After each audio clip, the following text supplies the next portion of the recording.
You want to know more about the Google Nexus 4, but you don't want to spend 20 minutes watching two-part video reviews? This is the review for you. How's it going, guys? I'm Aaron from PhoneDog.com, and it's the snapshot review of the Google Nexus 4, where we take all that review goodness and pack it down into a quick, short video where we tell you what's great, what's not so great, and whether we recommend this device. It's the Google Nexus 4 snapshot video review, and it kicks off right now. It's the Google Nexus 4 snapshot video review, where we take all that review goodness from our two-part video reviews and condense it down into a quick and easy video where it's easy to digest and helps you in your buying decisions. Our full video reviews aren't going away anytime soon, but this gives you the ability to kind of condense it down and figure out what's best for you in the smartphone world. Let me know what you think of this video content format. Like it? Thumbs it up on YouTube and say, Aaron, you're awesome. Thumbs it down on YouTube and say, Aaron, you're stinky. But let's be honest, I'm not stinky because I put on cologne this morning before I came into work. So I'm not stinky. I'm really not stinky. Let's talk about it. First and foremost, is this model better than the last? But before we talk about that, special thanks to our partners at Best Buy Mobile for giving us devices like this for use in our One Paw Bandit giveaway game. When you walk into Best Buy Mobile, you'll walk out working. They'll get your email, your contacts, your web set up. So when you walk out with your Nexus 4, you're good to go. Is it better than the last? Absolutely. It follows the Samsung Galaxy Nexus, which was the last Nexus smartphone device. And while it had some great features, including a nice form factor that a lot of people liked, a removable battery, this brings it up to par all across the board with the high-end Android smartphones in 2013. What changes were made? Obviously, spec changes. It's got a 1.5 gigahertz quad-core Snapdragon S4 Pro CPU, a 4.7-inch IPS HD display that's beautiful all around when it comes to displaying images in color, an 8-megapixel camera instead of a 5-megapixel camera with 1080p HD video recording, a 2,100 milliamp hour battery, even though it's non-removable, a bigger battery in this device, and it has HSPA Plus connectivity on AT&T and T-Mobile in the US,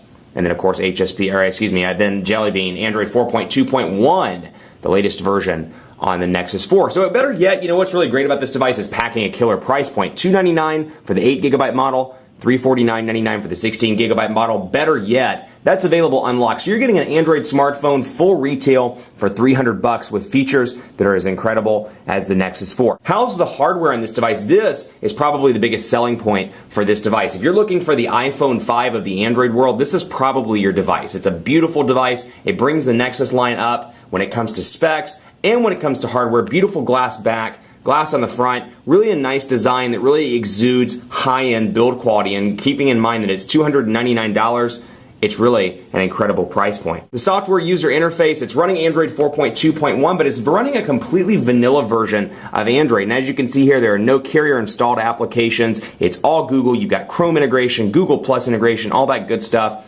Outside of that, no VZ Navigator, no AT&T services or Sprint ID or anything like that. You're getting a completely vanilla experience. Now, you may love that, you may hate that. I find that some of the carrier installed applications, and even more so, some of the manufacturer installed user interfaces bring some selling points to the table and bring some value adds to the table that stock Android doesn't bring. But if you're looking for that vanilla Android, this is going to be the device for you. What makes this device different and special is obviously the fact, like I said just a second ago, that it's running a stock version of Android 4.2, but it's a beautiful build quality, and you can pick up this device for $299 without signing a contract. So if you want a new Android phone, but you don't want to spend $600 for the Galaxy Note 2 or $749 for that 32GB Apple iPhone 5, this is going to be an ultimate device for you, because for $300 out the door, you can get the 8GB model and really get a beautiful device. It's really built well with great specs.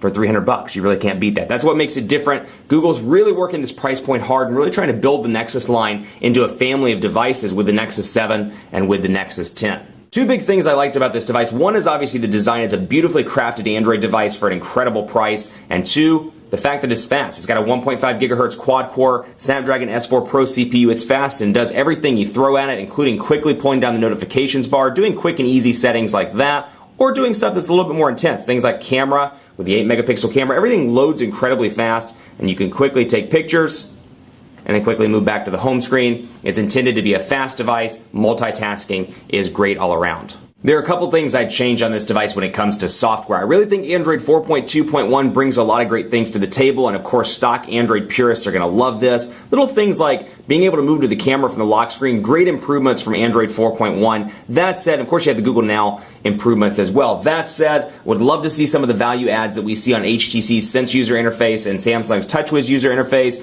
Things around marketing like S-Beam, things around the ability to use perhaps an external input like an S Pen, and then of course some of the benefits that come, just quick settings and things like that come with Sense and with TouchWiz. They've really taken Android and supercharged it, and while this is a vanilla Android version and that's what they're going for with the Nexus 4, I'd love to see Google say, hey, you know what, Samsung got it right or HTC got it right. Let's throw in some of these features into stock Android and see how well they work. That's what I'd love to see on the Nexus 4. All in all, I really think this is an awesome Android smartphone, both for the money and for what you get in general when it comes to design. The build, the software is all top-notch, and considering you're spending $300 starting out for this device and as high as $350, that's still an incredible deal for an Android smartphone that has glass on the back, that's built incredibly well, and that has vanilla Android, a quad-core processor, HSPA plus connectivity, an 8-megapixel camera. The specs list is endless. It's got some great specs all around. That said, I would love to see some of that stuff like I talked about on TouchWiz and Sense come to stock Android. I think Samsung and HTC are doing great things in the Android world with their skins. I'd love to see some of those abilities on the software side come to stock Android so those people can have them if they want to, and of course they can hack, root, and mod if they don't want to, which is obviously an appeal of the Nexus devices. They can hack, root, and mod and get rid of them if they see fit. Keep it locked on PhoneDog.com for continuing coverage, and let me know what you think of these Snapshot video reviews. Quick and easy. Thumbs it up on YouTube, thumbs it down on YouTube. Let me know what you think on Twitter at PhoneDog_Aaron. Thanks for watching. As always, we'll see you next time.